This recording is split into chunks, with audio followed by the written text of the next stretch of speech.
Hi YouTube friends. Here's my third attempt at making a comedy video. Now, this one will be about relationships, and it's really just about how ridiculous some of my relationships have been, because I think really that's what makes comedy funny, is like stories that are ridiculous. Like Jim Gaffigan, he always talks about food, and how much he likes food, but it's like funny because it's ridiculous that he loves food that much. Alright, so this video will either make you laugh or make you cry, because my life's been so crazy. So here's the biggest one. This is the whopper right here. I texted my mom this past Thanksgiving, and I said, "Can I come over for Thanksgiving?" And she straight up said no.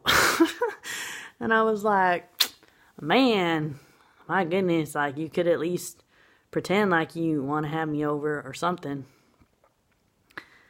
Yeah, that could make you cry, but it's better to laugh about it, because she's just bitter at me for some stuff that she needs to let go of, and I guess I could make some comedy about that, but sometimes people in your family, they just won't forgive you, and there ain't nothing you can do about that except for just pray for them. Jesus said pray for your enemies, so just remember that.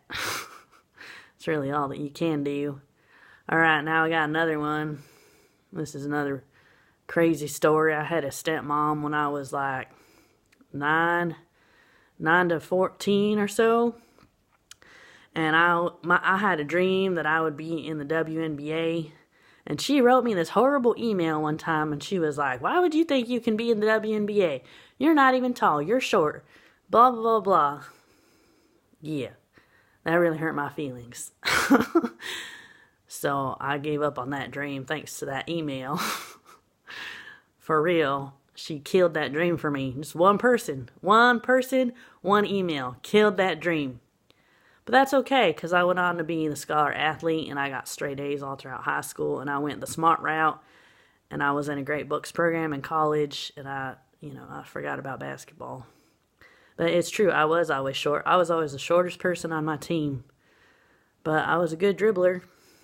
So I had that going for me. Alright, here's another crazy relationship story. I was staying with my uncle one time in Hawaii for a whole summer because I was a nanny for his kids. And, instead of saying thank you for all that I did for them, I did their laundry, I vacuumed their house, I did their dishes, I took care of their 3 children for a whole summer, 2.5 months. But I wrote in my journal about my experience, and I was just venting, about how he would like to yell at his kids, and I really didn't like that. So I wrote about it in my journal. And I was like, in my journal, I wrote, why don't you just smack them around a little bit with how much you yell at them, Anyways, he ended up reading my journal, and he made me go home early from Hawaii. And he was driving me to the airport, and he was like, "I just want you to know I think you're scum." That's not really funny, but it's kind of funny because it's so ridiculous. But yeah, my own uncle said that. And I was like, wow, like you got issues, man. Like whenever somebody flips out on you or they're cold towards you, I mean, really what you should think is, man, they got some problems. Like, I need to pray for them. Like, what's wrong with you that you want to call someone scum? That's crazy, I mean, you talk about having some anger issues. He definitely did. Let's see. Who else have I pissed off in my life? There have been so many people. It's ridiculous. It really is. My life has been so ridiculous. Well, recently I got myself kicked off of Facebook. Apparently you can do that now because, I guess we don't have as much freedom of speech as we used to. And I was just writing some stuff about homosexuality.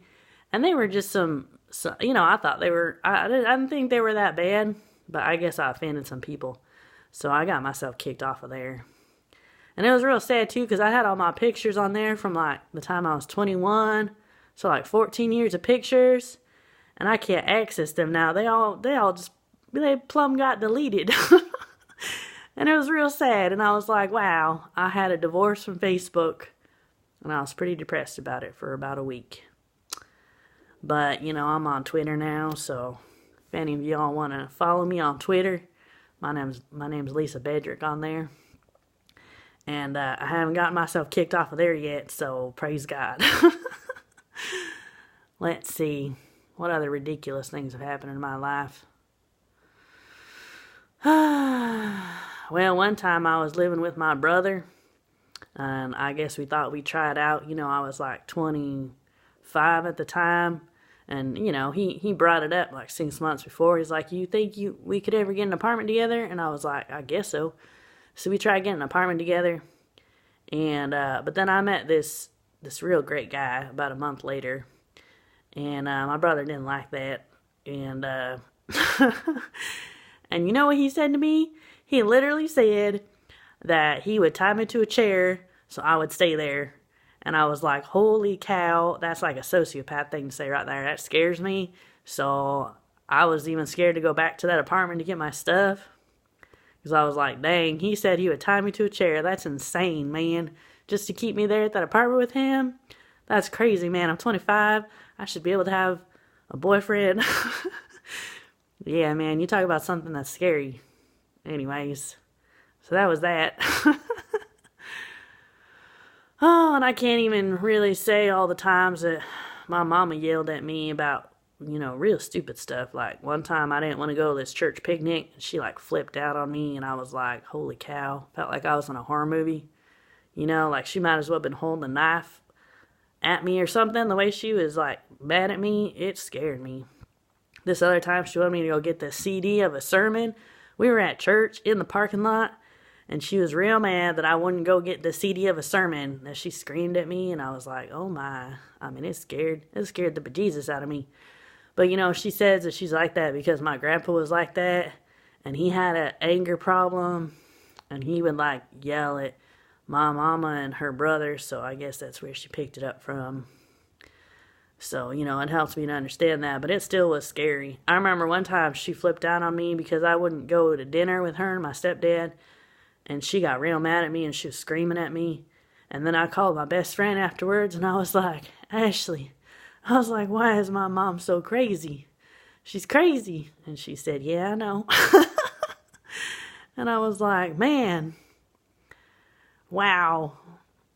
And so if I was doing stand-up comedy, I'd say, how about all y'all? Any of y'all got some crazy mamas that screamed at you sometimes? Yeah, were you afraid that they would pull a knife on you right there and stab you? Yeah, well, I know how you feel. I remember I used to watch Bill Cosby, and he would always say that his daddy said to him, son, I brought you in this world and I can take you out. And I guess that's the mentality that some parents have. That they're just I can kill you if I want to. No, but for real, if you got kids, make sure you're nice to them and don't yell at them and don't scare them, because that's serious stuff. You can really scare your kids because, yeah, watch out for that anger. Let's see, what else? Well, the only ridiculous thing I can think of with my ex-husband was that he used to lose his keys all the time and his wallet. And he could not recollect at all where he saw them before, and I'd be like, do you have any memory of the last place that you saw them? And he would say no. And I'd be like, are you serious? Are you serious? I mean, isn't there a common place where you put them? And this was an ongoing frustration in our 7 years of marriage. He was always losing his keys and his wallet. And then I would say, if I was a comedian, I'd say, how many of y'all got a spouse that loses their wallet and their keys all the time? Does that drive you both insane? Yeah, that's right. And then what was, the icing on the cake was that he'd get mad at me if I didn't help him look for his keys and his wallet. And I'm thinking, I'm not the one who lost them. You lost them, okay? Why should I have to suffer, turn this house upside down to find something that you lost? That makes no sense to me. I do not understand that.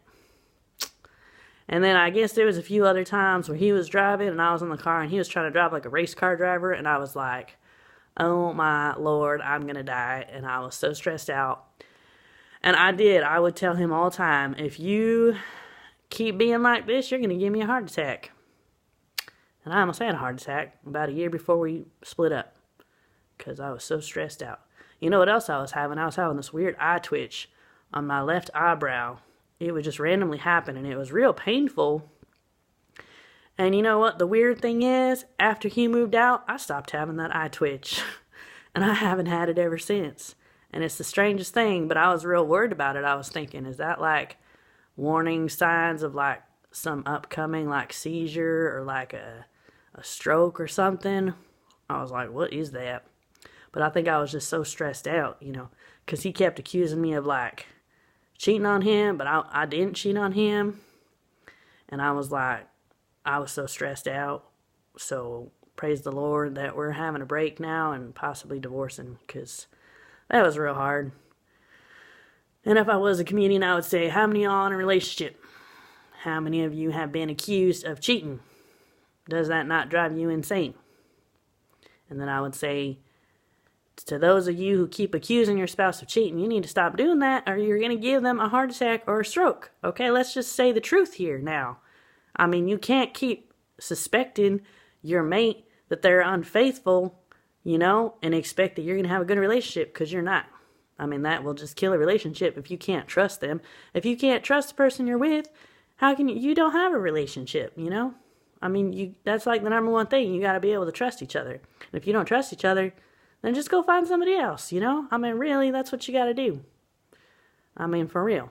So, anyways, that's the end of this stand-up comedy. I pray that you all liked it. And I pray it made you laugh more than it potentially made you cry. There's my jacked up life for you all. Pray for me and pray for everybody around me and in my life that we'll all be nicer to each other and forgive each other. Thank you. May God bless you all. Have a great day. Bye.